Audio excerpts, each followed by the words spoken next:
Hello student, इस video में discuss करने वाला हूं थ्री डायमेंशनल क्रिस्टल सिस्टम के बारे में। बच्चों, थ्री डायमेंशनल क्रिस्टल सिस्टम से डायरेक्ट प्रॉब्लम आता है और अगर आपको याद रहेगा, पता होगा, तो आप सॉल्व कर पाएंगे एग्जाम में प्रॉब्लम। और अगर आपको याद नहीं है इसके बारे में तो आप नहीं सॉल्व कर सकते। हम इनके बारे में पढ़े तो जरूर होते हैं बट कंडीशन याद नहीं होता। जैसे अभी अगर मैं आपसे पूछ दूं कि बताओ रोम्बोहेड्रल के बारे में क्या कंडीशन है, बताइए, आपको है याद? नहीं है ना? वही चीज है। अगर मैं पूछ दो बताओ मोनोक्लिनिक क्या होता है, तो नहीं है, क्योंकि जब हम लोग पढ़ रहे थे तो पेज फट से पलट के आगे निकल जाते हैं, है ना? लगता है ये तो इंपॉर्टेंट है ही नहीं। लेकिन मैं आपको एक बात बता दूं, इससे जेडबल एडवांस में, नीट में, मेंस में, सभी में प्रॉब्लम आ चुका है ना बच्चों? तो इसको ध्यान रखिए। सबसे पहले थ्री डायमेंशनल क्रिस्टल सिस्टम क्या होता है, तो आपको पता ही होगा कि जब एटम, आयन और मॉलिक्यूल बार बार रिपीट होगा अप टू इन्फिनिटी 3D में, तो उसको हम लोग बोलेंगे थ्री डायमेंशनल लैटिस और क्रिस्टल सिस्टम। ठीक है बच्चों? अब three dimensional crystal system total हमारे पास 7 टाइप का होता है। Cubical, tetragonal, orthorhombic, hexagonal, rhombohedral, monoclinic and triclinic. ठीक है बच्चों? मतलब 7 तरीके से हम एटम, मॉलिक्यूल और आयन को रिपीट करा सकते हैं। ठीक है? मतलब बार बार रिपीट होकर जो इन्फाइनाइट में जनरेट हो रहा है स्ट्रक्चर, उस होल को हम लोग क्या बोलते हैं? क्रिस्टल सिस्टम, जो कि टोटल कितने टाइप का होता है? 7। अब उसका नेमिंग इस बेसिस पे किया गया है कि वहां पे बार बार किस टाइप का रिपीटेशन हो रहा है, और जो बार बार रिपीट होता है उसको हम लोग क्या बोलते हैं? यूनिट सेल, है ना? होल क्रिस्टल में जो बार बार रिपीट हो उसको क्या बोलते हैं? Unit cell. जैसे ये जो दीवार बना है, दीवार, इस दीवार में ब्रिक्स का यूज हुआ है, तो ब्रिक बार बार यूज हो रहा है। सपोज ऊपर जा रहा है, नीचे जा रहा है, इधर जा रहा है, इधर जा रहा है, इधर भी बार बार रिपीट होने लगे मान लीजिए, तो ये होल एक सिस्टम जनरेट होगा, उसको बोलेंगे क्रिस्टल सिस्टम। और जो ब्रिक्स बार बार रिपीट हो रहा है उसको क्या बोलेंगे? Unit cell. जैसे आपके घर पे टाइल्स लगा है, तो टाइल्स बार बार रिपीट होता है। मान लो टाइल्स पूरा बार बार रिपीट होगा, अप टू इन्फिनिटी तक भेज दिए, तो होल सिस्टम को क्या बोलेंगे? क्रिस्टल सिस्टम, है ना बच्चों? तो वैसे यहाँ पे टोटल 3D में 7 टाइप का क्रिस्टल सिस्टम होता है। Cubical, tetragonal, orthorhombic, hexagonal, rhombohedral, monoclinic and triclinic. बच्चों, जब थ्री डायमेंशनल क्रिस्टल सिस्टम को हम जनरेट कराते हैं तो टोटल 6 पैरामीटर्स रिक्वायर्ड होते हैं। 3 डिस्टेंस एंड 3 एंगल 3D में, है ना? जैसे अगर बात करें, ये हो गया, ये डिस्टेंस A, ये B, ये C, है ना बच्चों? तो ये देखिए, एक जाएगा लाइन, ठीक है, फिर एक लाइन में क्या बनेगा? प्लेन। और जब प्लेन प्लेन बार बार रिपीट हो क्या बनेगा? 3D, है ना? तो कंडीशन है कि 3 डिस्टेंस चाहिए और 3 एंगल। ये एंगल मान लो अल्फा, ये बीटा और ये गामा। बच्चों, मैं जो अज्यूम किया हूं ना, इसके बेसिस पे रिलेशन बताने जा रहा हूं। ठीक है? समझ गए? हो सकता है किसी और टीचर ने आपको पढ़ाया होगा, इसको अल्फा माना होगा, इसको बीटा, इसको गामा, बट मैं क्या माना हूं? ये अल्फा, ये बीटा और ये गामा। तो मैं जो रिलेशन लिखने जा रहा हूं इसके बेसिस पे, ये बात आप ध्यान रखिएगा। ठीक है? अब रिलेशन आपको याद रखना है कि क्यूबिक में होता है A is equal to B is equal to C। ठीक है बच्चों? और एंगल होता है alpha is equal to beta is equal to gamma, and ये सारे एंगल होते हैं इक्वल टू 90 डिग्री। ये याद रखिएगा। क्यूब के बारे में तो पता ही है। ठीक है? क्यूबिकल जो 3 डायमेंशनल लैटिस है, 3 डायमेंशनल क्रिस्टल सिस्टम है, उसमें A is equal to B is equal to C, alpha beta gamma equal to 90 degree. Tetragonal में होता है बच्चों A is equal to B but not equal to C। Angle यहां होता है alpha equal to beta equal to gamma, and this is equal to 90 degree. ठीक है? Orthorhombic पे आप आ जाइए, यहां पर तो A not equal to B not equal to C, but alpha, beta and gamma is equal to क्या? 90 degree. अब देखिए यहां तक कैसे आप याद करें?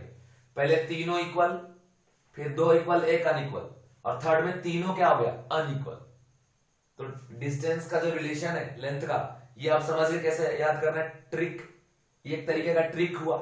क्या ट्रिक है? कि पहले तीनों equal, A equal to B equal to C, second case में A equal to B but not equal to C, and third में तीनों का तीनों क्या हो गया? अनइक्वल। ठीक है? जैसे मैच बॉक्स घर में आप देखिए, इमेजिन करिए, ठीक है? उसके तीनों जो साइड है क्या होते हैं? अनइक्वल, है ना? तो वही condition. But alpha beta gamma क्या आपका 90 डिग्री। ये क्यूब तो पता ही है, टेट्रागोनल, क्यूब को थोड़ा सा ऊपर खींच दो, टेट्रागोनल बन जाएगा। अब अगर बात करें ऑर्थोरोम्बिक का, तो मैच बॉक्स उठा के देखो, वही ऑर्थोरोम्बिक है exact, alpha beta gamma 90 degree. और बच्चों इन तीनों को एक साथ दिखे, मतलब इन तीनों में अल्फा बीटा गामा जो है वो किसके बराबर है, 90 डिग्री है, और तीनों आपस में इक्वल है। ऐसे याद करना है, ठीक है। अब देखिए ये जो हेक्सागोनल है, इसमें कैसा होता है कि A is equal to B, ठीक है, but not equal to C. Clear बच्चों, A is equal to B but not equal to C, ठीक है। एंड रोम्बोहेड्रल में होता है A equal to B and equal to C. Clear. अब यहां पे एंगल में जरा लिख दो, तो यहां पे एंगल हो जाता है बच्चों कि alpha equal to beta and this is equal to 90 degree, but gamma is equal to 120 degree in case of what, hexagonal, ठीक है। Alpha is equal to beta जो कि किसके बराबर है, 90 डिग्री के बराबर, और गामा कितना हो गया 120 डिग्री। इसका जो एंगल होता है बच्चों वो होता है alpha is equal to beta is equal to gamma, but ये 90 डिग्री के बराबर नहीं होगा। ये तीनों एंगल आपस में इक्वल, बट ये 90 के बराबर नहीं होता, ठीक है बच्चों। अब आ जाइए मोनोक्लिनिक में, तो मोनोक्लिनिक में all side are unequal, A not equal to B not equal to C, और ट्राइक्लिनिक में भी A not equal to B and not equal to C, ठीक है बच्चों। ये चीज आप याद रखिएगा। और यहां पे कंडीशन है कि alpha is equal to gamma जो कि 90 डिग्री है, but beta not equal to 90 degree. और यहां पे बच्चों alpha not equal to beta not equal to gamma and not equal to 90 degree, ठीक है। ये कंडीशन आप याद रखें। कैसे याद करना है देखो, पहले ट्रिक बताता हूं, पहले नाम याद कर लो, cubic, tetragonal, orthorhombic, hexagonal, rhombohedral, monoclinic, triclinic.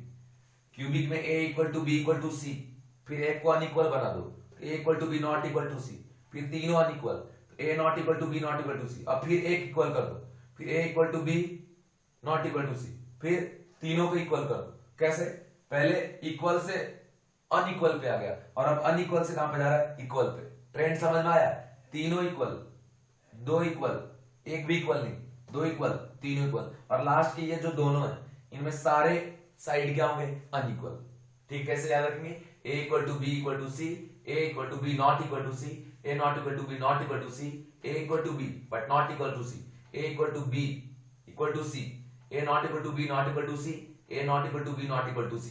Clear. अब यहाँ एंगल में इन तीनों में सारे एंगल सेम और 90 डिग्री, और हेक्सागोनल में अल्फा बीटा 90 गामा 120, और जो रोम्बोहेड्रल है इसमें अल्फा बीटा गामा तीनों इक्वल तो है बट नॉट इक्वल टू क्या हो गया 90 डिग्री, ठीक है। और जो मोनोक्लिनिक है इसमें alpha gamma 90 but beta not equal to 90 degree, और ट्राइक्लिनिक में सारे अनइक्वल और ये आपस में 90 डिग्री भी नहीं है, इसमें से कोई भी 90 डिग्री नहीं, ये ट्राइक्लिनिक। तो ये हो गया बच्चों टोटल हमारे पास 7 टाइप का क्रिस्टल सिस्टम, 7, 1 2 3 4 5 6 7, ठीक है। अब बच्चों याद रखिएगा कि हर एक क्रिस्टल सिस्टम में एक fix number of unit cell होता है। अब ये यूनिट सेल क्या होगा आपको पता ही होगा कि जो बार बार रिपीट हो उसको हम क्या बोलते हैं, यूनिट सेल। तो कौन से क्रिस्टल सिस्टम में कितने यूनिट सेल एग्जिस्ट करते हैं ये भी एग्जाम में पूछ देता है, बोलता है बताइए क्यूबिकल क्रिस्टल सिस्टम में कितने यूनिट सेल टाइप के एग्जिस्ट करेंगे, कितने टाइप के। तो याद रखिएगा मैं बताता हूं आपको डिफरेंट कंडीशन में नंबर ऑफ यूनिट सेल, ठीक है। क्यूबिकल में होता है बच्चों 3, टेट्रागोनल में 2, 4 1 1 2 1, ठीक है। क्यूबिकल में 3, टेट्रागोनल में 2, ऑर्थोरोम्बिक में 4, हेक्सागोनल में 1, रोम्बोहेड्रल में 1, मोनोक्लिनिक में 2 एंड ट्राइक्लिनिक में कितना 1। जेडबलई में एक बार क्वेश्चन आया था कि बताइए टोटल कितने हमारे पास पॉसिबल यूनिट सेल हैं 3D में, ठीक है। तो देखिए ये हमारे पास टोटल क्या है क्रिस्टल सिस्टम 7 टाइप का, और इन सारे क्रिस्टल सिस्टम में कितने कितने पॉसिबल यूनिट सेल मैंने यहां लिख दिया है। इन सबको ऐड कर दोगे तो टोटल नंबर ऑफ आपको क्या मिल जाएगा, यूनिट सेल। तो अब जरा यहां देख लीजिए, 3 2 5 4 9 1 10 है ना, और 1 11 और 2 13 एंड 1 क्या हो गया 14। तो टोटल यूनिट सेल क्या हो गया बच्चों आपका 14। समझ गए, टोटल क्या हो गया 14 यूनिट सेल हमारे पास पॉसिबल है, याद रखिएगा नंबर वाइज। अब इसमें एक बात पूछते हैं, पता है इसमें सबसे ज्यादा सिमेट्रिकल कौन सा है और सबसे ज्यादा अनसिमेट्रिकल कौन सा है। तो कंडीशन याद रखें, सिमेट्रिकल जिसका सारा साइड इक्वल और सारा एंगल इक्वल वो सबसे ज्यादा सिमेट्रिकल होगा। मतलब जितना ज्यादा इक्वलिटी होगा उतना ज्यादा सिमेट्रिकल होगा, और जितना ज्यादा अनइक्वल होगा उतना ज्यादा अनसिमेट्रिकल होगा। तो बच्चों याद रखना कि क्यूबिकल सिस्टम में a = b = c and alpha beta gamma 90 degree सब बराबर, तो ये सबसे ज्यादा क्या है सिमेट्रिकल। ठीक, इसीलिए हम लोग क्यूबिक सिस्टम के बारे में पढ़ते हैं डिटेल में। जो आप पढ़ते हैं simple cubic, body centre, face centre, उन सभी में यूनिट सेल क्या रहता है, क्यूब ही तो रहता है ना। क्यूबिक इसलिए पढ़ते हैं क्योंकि ये सबसे ज्यादा सिमेट्रिकल है। जो भी सॉलिड स्टेट में एटम, आयन और मॉलिक्यूल एग्जिस्ट करते हैं वो प्रेफर करते हैं क्यूब के फॉर्म में एग्जिस्ट करना, क्योंकि क्यूबिकल फॉर्म क्या है सिमेट्रिकल है, बढ़िया है। ठीक है, और इनमें सबसे घटिया, बेकार, बर्बाद कौन सा है, triclinic, because this is most unsymmetrical. कोई भी एटम, आयन और मॉलिक्यूल जो सॉलिड में एग्जिस्ट करता है वो ट्राइक्लिनिक में कभी जाना नहीं चाहता। क्यों, क्योंकि इसके सारे साइड अनइक्वल एंड सारे एंगल क्या है अनइक्वल। ठीक है बच्चों, तो ये आप याद रखना, ये साइड का रिलेशन और ये एंगल का रिलेशन आप याद रखना। ठीक है, अब इसको और मैं थोड़ा सिंपल कर देता हूं कि याद कैसे रखेंगे। समझ लीजिए आप जिस शहर से बिलोंग करते हैं, ठीक है, मतलब आपका जो डिस्ट्रिक्ट प्लेस है उसका नाम है CTOHRMT, ऐसे याद कर लो CTOHRMT। ठीक है, CTOHRMT।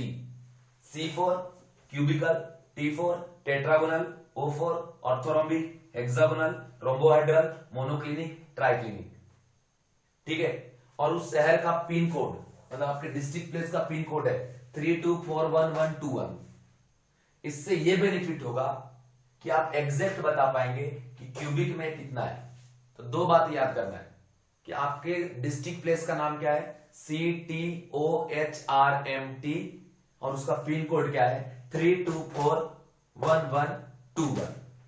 समझ गए, इससे एग्जैक्ट आप ये निकाल पाएंगे कि क्यूबिक में कितने यूनिट सेल पॉसिबल है 3, टेट्रागोनल में कितने हैं 2, ऑर्थोरोम्बिक में कितने हैं 4, हेक्सागोनल में कितना है 1, रोम्बोइडल में कितना है 1, मोनोक्लिनिक में कितना है 2, ट्राइक्लिनिक में कितना है 1। तो इस तरीके से बच्चों आप यहां से रिलेटेड जो भी प्रॉब्लम आएगा उसको सॉल्व कर लीजिएगा। ठीक है, अब मैं थोड़ा डिस्कस कर देता हूं, एक दो प्रॉब्लम जो एग्जाम में आए हैं वो मैं डिस्कस करता हूं। दो प्रॉब्लम मैं यहां पे डिस्कस करता हूं, एक प्रॉब्लम है JEE एडवांस का और एक प्रॉब्लम है बच्चों, एक प्रॉब्लम है एम्स का। ठीक है, क्वेश्चन जरा ध्यान से देखेंगे।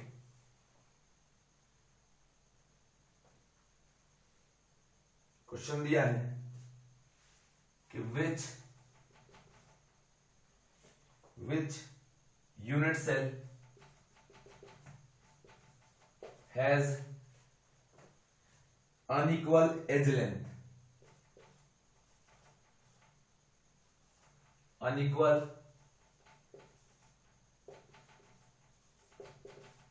edge length and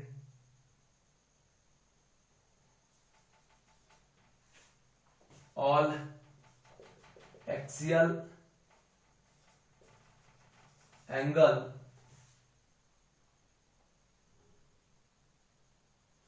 different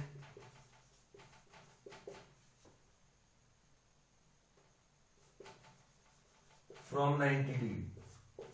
ठीक है, और यहां पे एज लेंथ में ये मेंशन किया है कि A not equal to B not equal to C, ऐसा। ठीक है, ऑप्शन ए है हेक्सागोनल, ऑप्शन बी है मोनोक्लिनिक, ऑप्शन सी है बच्चों ट्राइक्लिनिक, ऑप्शन डी है टेट्रागोनल।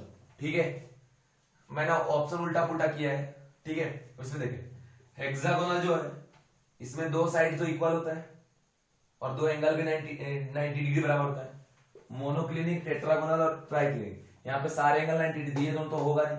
मोनो और ट्राई में इसका सारा साइड क्या होगा, A not equal to B not equal to C, और यहाँ भी A not equal to B not equal to क्या आपका सी।